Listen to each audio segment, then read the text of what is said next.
नमस्कार, good morning and जय हिंद। मैं शशांक आपके लेकर आया हूँ 11th ऑफ जुलाई के down to earth, Indian Express और द हिंदू के करंट अफेयर्स। सो देखते हैं टॉपिक्स हमारे क्या क्या होने वाले हैं आज के। हमारा फर्स्ट टॉपिक है आज का पैलिएटिव केयर इन इंडिया। हमारा फर्स्ट टॉपिक है आज का पैलिएटिव केयर इन इंडिया के बारे में। देखते हैं ये क्या चीज़ है। अगर मैं पैलिएटिव केयर की बात करूँ, ये आपका जीएस पेपर 3 में आ जाएगा।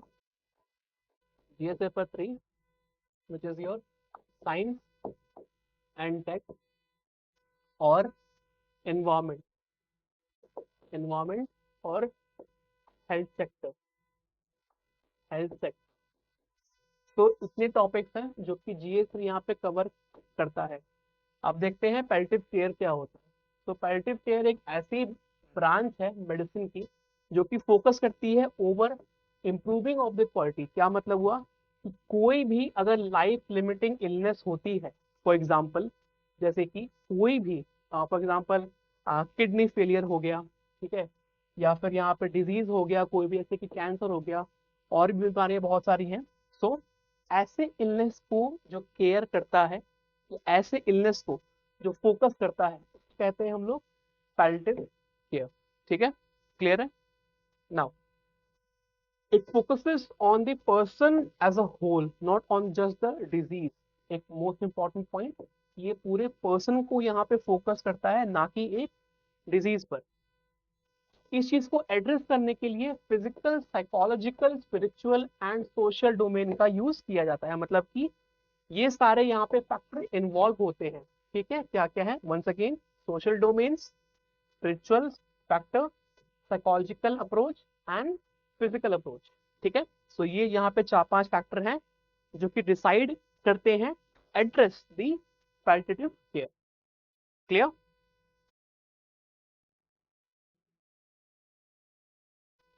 और अगर बात करूं हमारे इंडिया की, India has experience the steep rise a steep rise in the burden of lifestyle related non communicable diseases.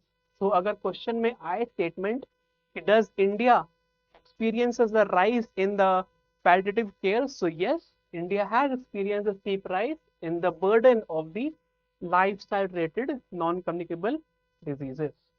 Clear. और हम देख रहे हैं कि कम से कम 1.4 मिलियन पीपल हर साल यहाँ पे डायग्नोज किए जाते हैं with cancer in India, while diabetes, hypertension and respiratory diseases are also on the rise. ऐसा क्यों हो रहा है? पहली चीज तो हम लोग का जो फूड सिस्टम है और जो हमारा लाइफ स्टाइल है, जैसा कि मैंने डिस्कस किया इसके पहले साइड में अपने, कि लाइफस्टाइल ऑफ फूड पैटर्न पे बहुत ज्यादा डिपेंड करता है कि इंसान कितना हेल्दी है। ये बात तो आपको मालूम होगा। ठीक है, इसी चीज को देखते हुए यहाँ पे कहा गया है कि 7 to 10 million people need palliative care sooner और later in the disease trajectory.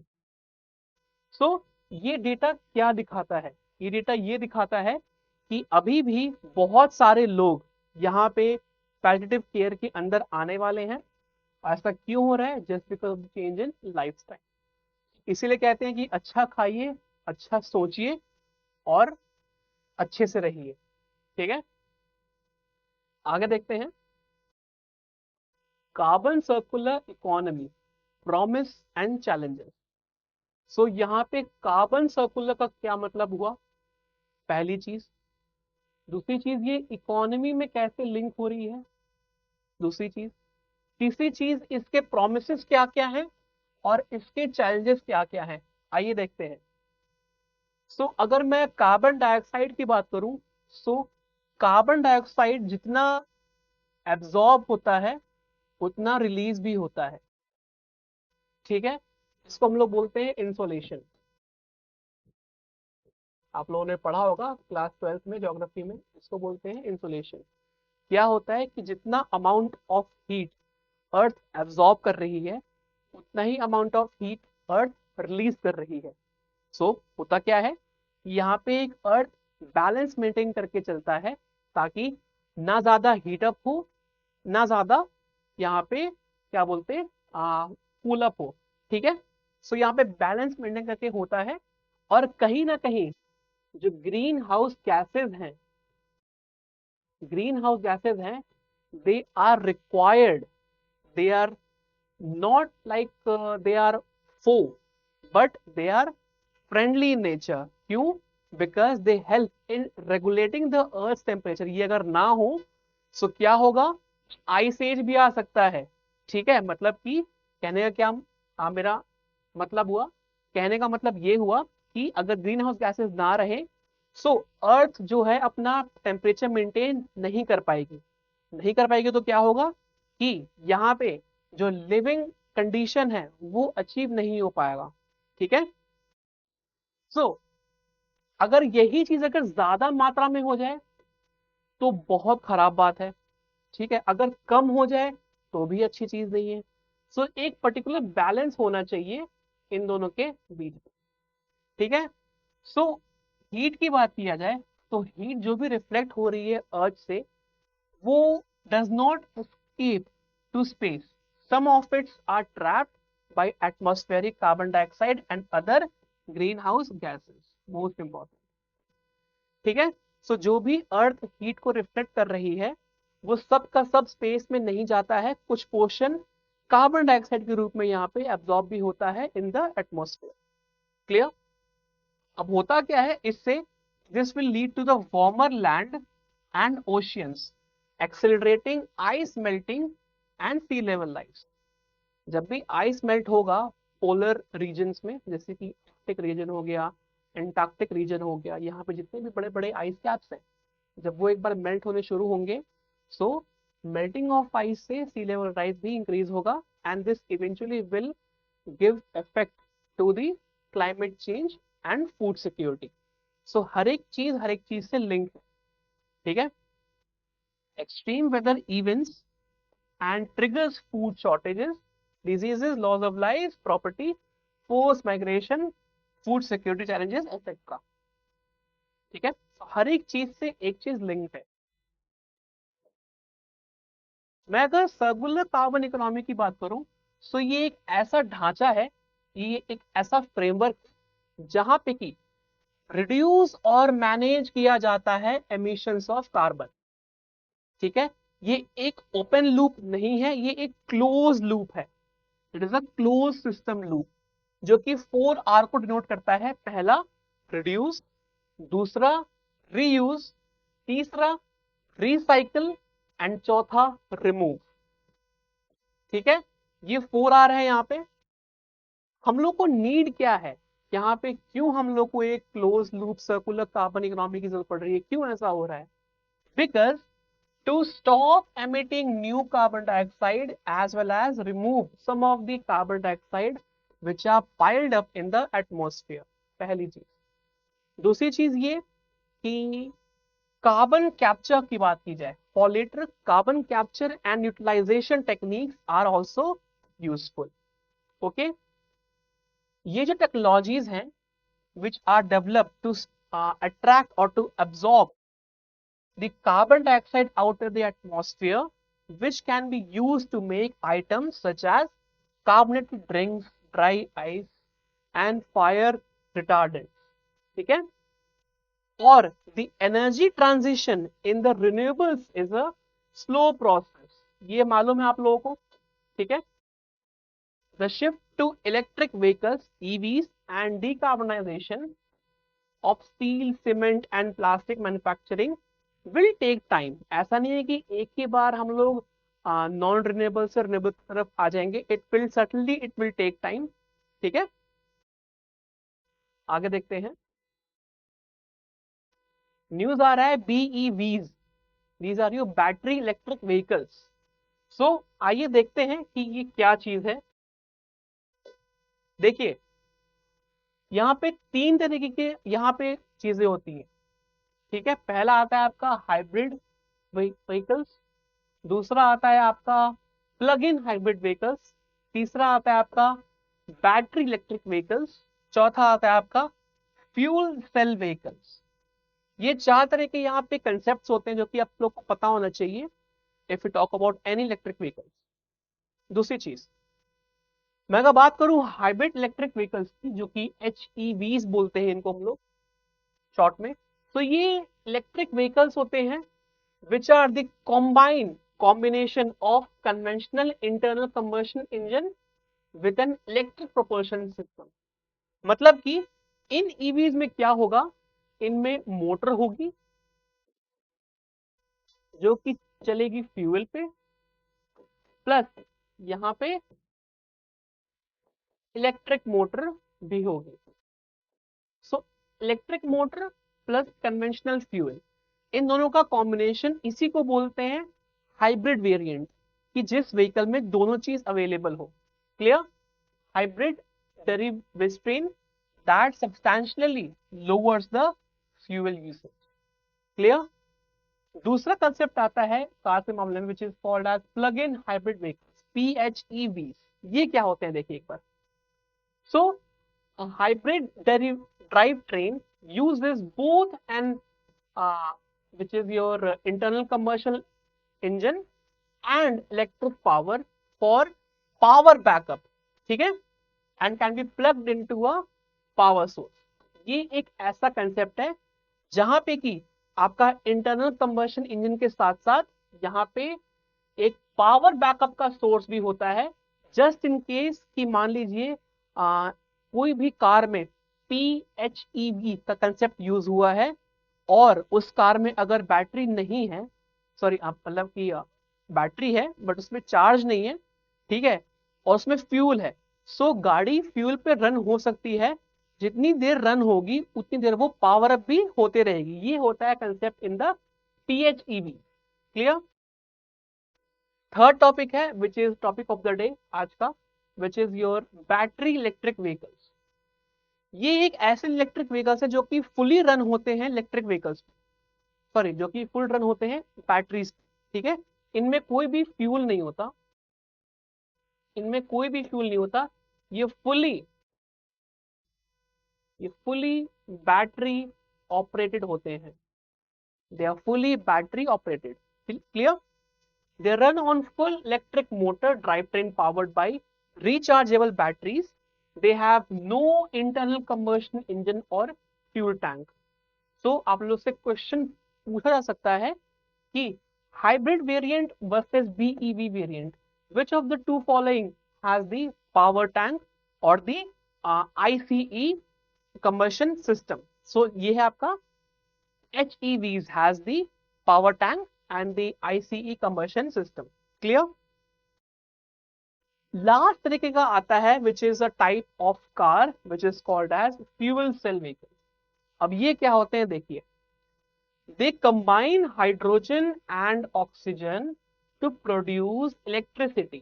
So हम लोग को पता है कि हाइड्रोजन प्लस ऑक्सीजन क्या होता है, it will produce a water, और इसी का हम लोग अगर इलेक्ट्रोलिसिस कर दें, so this will give hydrogen plus oxygen। ठीक है, so यहाँ पे इस कंसेप्ट को यूज करके यहाँ पे प्रोडक्शन ऑफ इलेक्ट्रिसिटी होगी, ठीक है, और इस बेसिस पे जो इलेक्ट्रिक मोटर है वो रन होगी।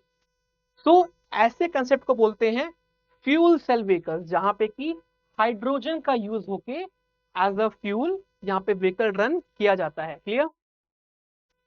नाउ इंडिया की बात की जाए, सो इंडिया का स्टैंड क्या है इस पे। So national electric mobility mission plan which is NEMPP, ठीक है, ये एक ऐसा इनिशिएटिव है which will promote electric vehicles in India. दूसरा है the faster adoption and manufacturing of electric and hybrid vehicles, यहाँ पे HV की बात हो रही है, ठीक है, ये वही है ये वाला, ठीक है, जहां पे कि ICE भी है, इसमें ICE भी होगा प्लस इसमें मोटर भी होगी, ठीक है, इसको बोलते हैं फेम इंडिया स्कीम। ये बहुत ही फेमस स्कीम है which is the faster adoption and manufacturing of electric and hybrid vehicles which is called FAME. Clear? Next आता है PLI scheme which is your production linked incentive scheme.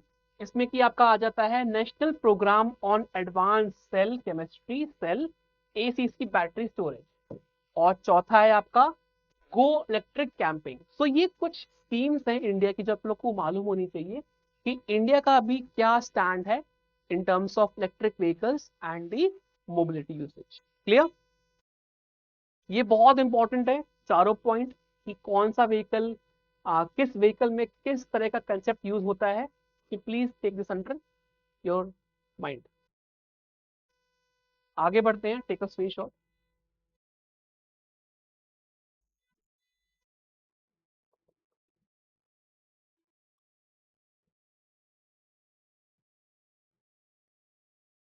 Next is your Chandrayaan 3, general studies 3, science and tech. ये space का भी topic है GS3 में। तो यहाँ पे दो टॉपिक लिंक होते हैं GS3 से। देखते हैं चंद्रयान 2 जो कि 2019 में हुआ था, जो 2019 में हुआ था चंद्रयान 2। सो ये इसी का एक एडवांस वर्जन होने वाला है चंद्रयान 3। ठीक है? सो चंद्रयान 3 जो है ये इंडिया का थर्ड मून मिशन है। सेकंड क्या था? चंद्रयान 2 था। And is a follow up of Chandrayaan 2 which aimed to land a rover on lunar south pole। Chandrayaan 2 में क्या था कि जो मून का जो सदर्न हिस्सा है वहां पे रोवर को लैंड करने की बात की जा रही थी। हालांकि ऐसा वहां पे हो नहीं सका because of the climatic condition and because of the roughness of this region of the south pole of moon. The mission will have 3 major modules. पहला मॉड्यूल होगा इसका प्रोपल्शन मॉड्यूल। आइए पढ़ते हैं क्या है ये। प्रोपल्शन मॉड्यूल में क्या होगा कि आपका एक लैंडर होगा विच विल लैंड, दूसरा होगा rover which will move till 100 kilometre of lunar orbit. ठीक है? किसी भी मॉड्यूल में दो चीजें तो होती ही होती हैं। पहला हो गया लैंडर, दूसरा हो गया रोवर। लैंडर कैसा होता है? लैंडर कुछ ऐसा होता है कि वो आके और एक तरह से मतलब जो सरफेस है उस पे आके अटैच हो जाएगा। फिर उसमें से एक छोटा सा रोबोट आएगा बाहर, और उसमें एक यहाँ पे डिवाइस होगा which will which will roam across the surface of the moon. इसको बोलते हैं हम लोग rover which can move freely. दूसरा है लैंडर मॉड्यूल। इसकी कैपेसिटी क्या है? That it will land a soft land. ठीक है? Not a hard one but a soft one, and deploy rover. तीसरा है रोवर जिसके बात अभी कर रहा था, will carry out in situ chemical analysis of the lunar surface, the world's first mission to soft land near the lunar south pole। ठीक है? ये अगर पॉसिबल हुआ तो Chandrayaan 3 will be the world's first mission which will make a soft landing on the south pole region of the moon। हम इतना interested क्यों हैं साउथ पोल जाने के लिए? क्योंकि South pole of the moon holds very much complexities and it holds much of the secrets about the earth as well as about the solar system। क्यों? क्योंकि हम लोगों का जो अर्थ है, आप लोगों को मालूम है that after the Big Bang theory what has happened, that each of the planets were being made। Now कुछ ना कुछ राज अर्थ के बारे में छुपे हुए हैं मून में। उन चीज को स्टडी करने के लिए और वहां का जो क्लाइमेटिक कंडीशन है मून का उसको भी देखने के लिए चंद्रयान 3 यहाँ पे मोस्ट इंपॉर्टेंट प्ले रोल करता है। क्लियर? इतना क्लियर है? तो आगे बढ़ते हैं। नाउ चैलेंजेस क्या क्या होने वाले हैं। मैं बताया था कि जो मून है उसका जो साउथ पोल है, ठीक है, इस पे क्या क्या चैलेंजेस होने वाले देखते हैं एक बार। तो चैलेंजेस आर दैट इससे पहले जो प्रीवियस स्पेसक्राफ्ट था have mostly landed near the equatorial region of the moon, a few degrees latitude north or south of the lunar equator। ठीक है? अब लैंड इक्वेटर पे लैंड करवाना इजियर है। ठीक है? ध्यान दीजिएगा, मून के इक्वेटर पे लैंड करवाना इजियर है as compare to southern poles. क्यों? पहली चीज, जितने भी क्रेट्स है ना, क्रेटर्स हो गए, क्रेटर्स, ठीक है, माउंटेन्स हो गए, ठीक है, जितने भी वहां पे होल्स हो गए। सो कहा जाता है कि इक्वेटर पे वो चीज कम है, बट जो साउथ पोल है ना वो इवन नहीं है, इट इज अनइवन। अगर आप लोग मून की बात करेंगे, ठीक है, तो मून का जो साउथ पोल है वो इवन नहीं है, इट इज अनइवन। मतलब कि ये फ्लैट नहीं है, एक तरह से ही ऊबड़ खाबड़ कह सकते हैं, ठीक है। सो अगर साउथ पोल अगर अनइवन नहीं है, so how can a spacecraft land over here? This is the basic challenge which the ISRO or any of the space administration will face when it comes to landing at the south pole of the moon. Clear? Landing near the equator is easier, safer due to the hospitable terrain, which I'm explaining right now. Smooth surface, absence of any mountains, any steeps, any slopes. यहाँ पे ये सब चीजें नहीं होती हैं, but south pole पे होती हैं. क्लियर? नाउ मैं अगर इक्वेटर की बात करूं, सो इक्वेटोरियल रीजन में एम्पल नंबर ऑफ सनलाइट भी यहाँ पे होती है, ठीक है। और लूनर साउथ पोल की बात की जाए, on the other hand it has lots of challenges, मतलब कि टेरेन वाइज ये बहुत ज्यादा डिफिकल्ट होगा लैंड करवाने के लिए। दूसरी चीज यहाँ पे एक्सट्रीम टेम्परेचर होगा। आप खुद सोचिए कि जहां पे सनलाइट नहीं जा पा रही है, सो वहां पे शैडो होगा, तो वहां पे एक्सट्रीम टेम्परेचर देखने को मिलेगा। जब वहां पे एक्सट्रीम टेम्परेचर देखने को मिलेगा, होगा क्या कि वहां पे अब जो भी लैंडर है, जो भी रोवर है, वो सब काम कैसे करते हैं? वो सब काम करते हैं by the concept of sunlight, ठीक है। वो लोग सनलाइट एज अ सोर्स को यूज करके मिशन को आगे बढ़ाते हैं। अगर सनलाइट ही नहीं होगी तो डिवाइसेस चार्ज कैसे होंगे भला, ठीक है। Fair point. सो सनलाइट की रिक्वायरमेंट होती है, लेकिन साउथ पोल पे सनलाइट उतनी नहीं जा पाती है, जिस वजह से क्या होता है कि जो भी डिवाइसेस हैं जो कि रन होते हैं by the help of sunlight, they can't be charge, and this is the major challenge which has been faced by the any space administration when it comes to landing the rover on the south pole of the moon. Clear? आगे देखते हैं, take a screenshot.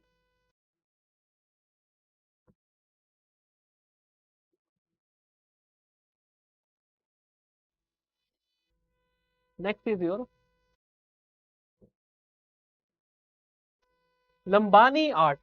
अब ये आपका GS paper 1 में आ जाएगा, GS1 Indian society, ठीक है। So recently prime minister has raised Guinness World Record achieved for the largest display of Lambani art and Lambani items. ये क्या है देखिए। सो लंबानी आर्ट की बात की जाए, सो बेसिकली ये ट्रेडिशनल फॉर्म ऑफ आर्ट है एंड क्राफ्ट जो कि प्रैक्टिस किया जाता है बाय लंबानी कम्युनिटी।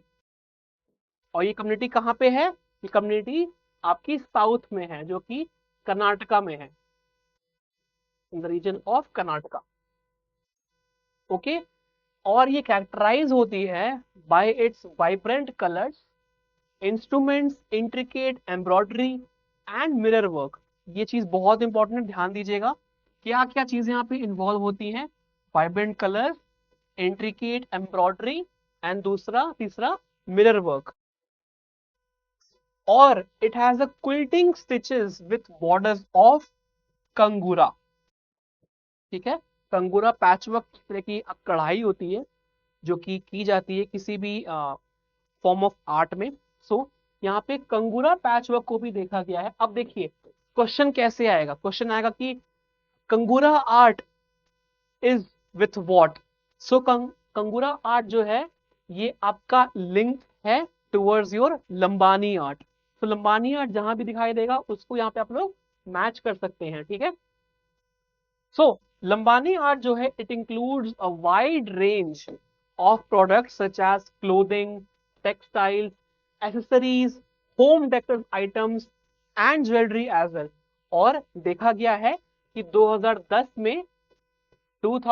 में इसको लंबानी आर्ट को जोग्राफिकल इंडेक्स का टैग भी दिया गया है। मतलब कि ये एक ऐसा टैग है जो ये चीज दिखाता है कि जो पर्टिकुलर फॉर्म ऑफ आर्ट है या पर्टिकुलर फॉर्म ऑफ कोई भी चीज अगर ऑथेंटिक है, जेन्युइन है, वो यहाँ पे इस चीज को दर्शाती है। इतना क्लियर है? ठीक है।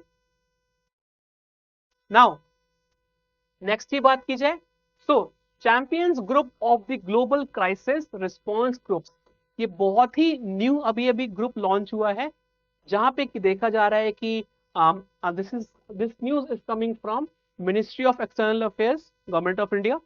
ठीक है, GS paper 2 IR, international relations.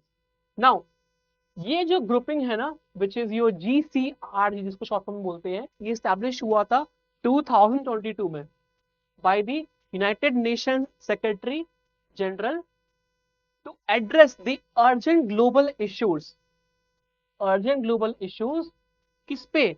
On the food security. So champions of groups of the global crisis response group, GCRG, एक ऐसा ग्रुप है जो कि 2022 में बना था।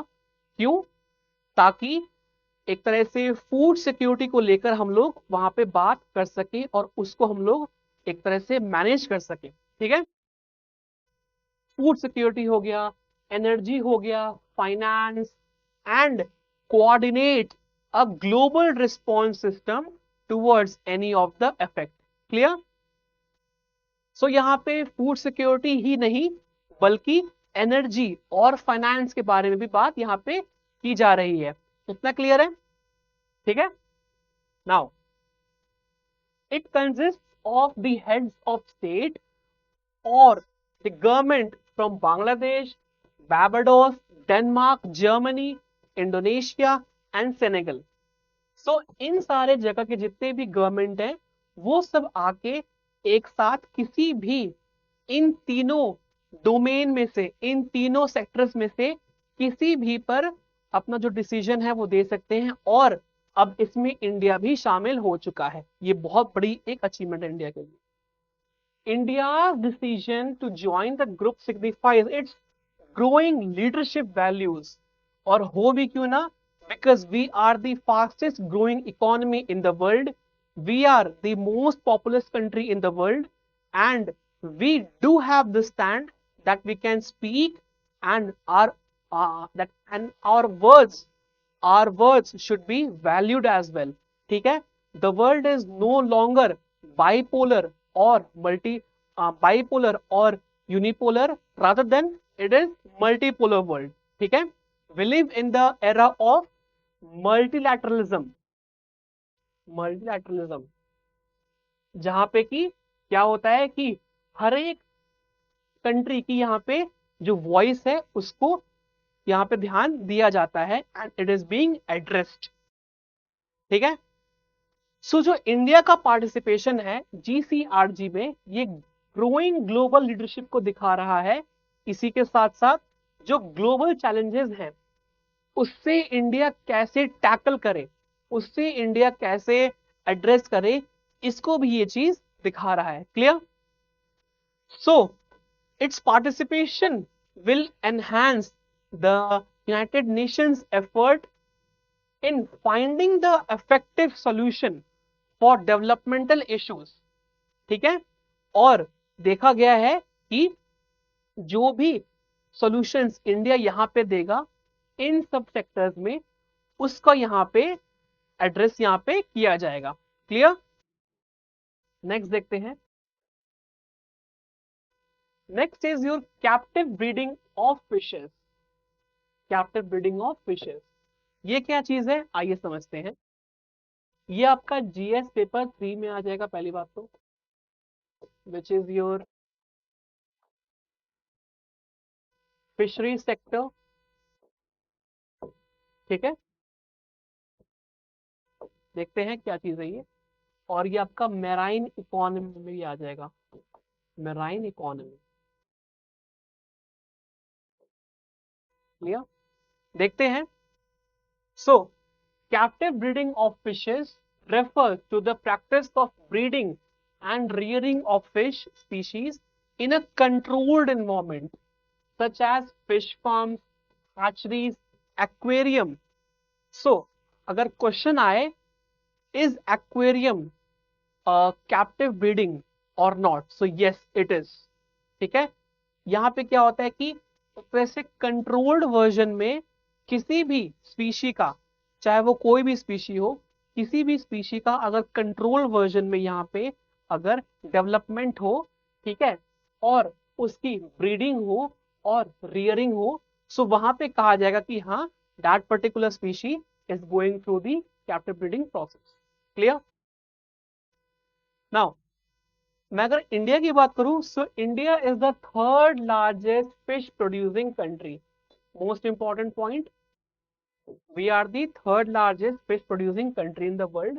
We contribute almost 8% of the global fish production and rank second in the aquaculture production.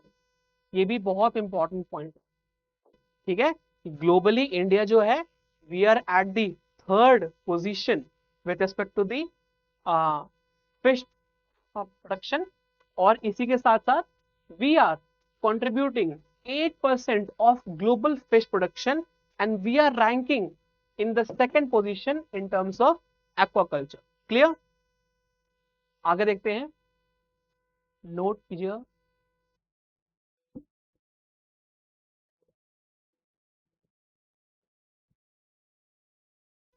Note हो गया? आगे देखते हैं. So at last we have the mapping series. ये आपका जीएस पेपर 1 में आ जाएगा, ज्योग्राफी.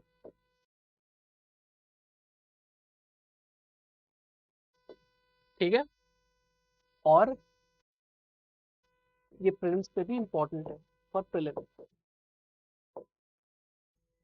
ठीक है, देखते हैं क्या है. So today we have the map of Taiwan region. हम देखते हैं ताइवान रीजन के बारे में. सो मैं अगर बात करूं, पहले बात करते हैं ट्रॉपिक ऑफ कैंसर की. सो देखते हैं ट्रॉपिक ऑफ कैंसर यहां से पास होती है. सो पहला पॉइंट कि ताइवान से ट्रॉपिक ऑफ कैंसर पास होती है टू इट्स सदर्न रीजन. ठीक है, यहां से. दूसरी चीज ये कि इसके लेफ्ट साइड पे ताइवान स्ट्रेट है. ठीक है, it has the Taiwan straight. और इसी के अगर मैं नीचे आऊं टुवर्ड्स द साउथ, यहाँ पे पेंगू आइलैंड्स भी यहाँ पे मौजूद है. कौन से आइलैंड्स? पेंगू आइलैंड्स. ठीक है, यहाँ पे पेंगू आइलैंड्स भी यहाँ पे अवेलेबल हैं. हम लोग अगर और साउथ में जाएंगे तो यहाँ पे आ जाएगा साउथ चाइना सी. ठीक है, और मैं अगर बात करूं यहाँ पे और क्या इंपॉर्टेंट हो गया, हाँ ये देखिए एक रिवर है विच इज योर केओपिंग रिवर. लिखता हूं मैं यहाँ पे केओपिंग रिवर. ठीक है, सो अगर क्वेश्चन आए कि केओपिंग रिवर किस लोकेशन में सिचुएटेड है, सो ये ये आपका ताइवान में है. ठीक है, और सदर्न ताइवान में है टू बी स्पेसिफिक. ठीक है, सदर्न ताइवान में ये केओपिंग रिवर सिचुएटेड है. ठीक है, इसी के साथ साथ अगर मैं टुवर्ड्स नॉर्थ जाऊं तो यहाँ पे चौशुई करके एक रिवर है, ये भी यहाँ पे प्रेजेंट है. ठीक है, तो अगर एग्जाम में आए कि what is the location of Chaushui river, so it is just the southern region of Keoping river. ये इसके साउथ में ही है. ठीक है, और इसी के साथ साथ मैं अगर पूछूं कि does Tropic of Cancer cut Keoping river, so yes it does cut. ठीक है, मोस्ट इंपॉर्टेंट चीज, यहां से ट्रॉपिक ऑफ कैंसर भी पास होती है. क्लियर? बट अगर मैं चौशुई रिवर की बात करूं तो यहां से ट्रॉपिक ऑफ कैंसर पास नहीं होती. ठीक है, बट यहां से होती है. क्लियर? सो दो इंपॉर्टेंट रिवर हमने आज देखे, पहला चौशुई रिवर, दूसरा Keoping river. Okay, so this was all about today's the Hindu analysis. I hope आपको अच्छा लगा होगा। अगर अच्छा लगा है, give a like, share and share with your friends as well. ठीक है, कीप ऑन स्टडिंग, तब तक के लिए कीप ऑन रिवाइजिंग। हम लोग फिर मिलते हैं। जय हिंद एंड टेक केयर।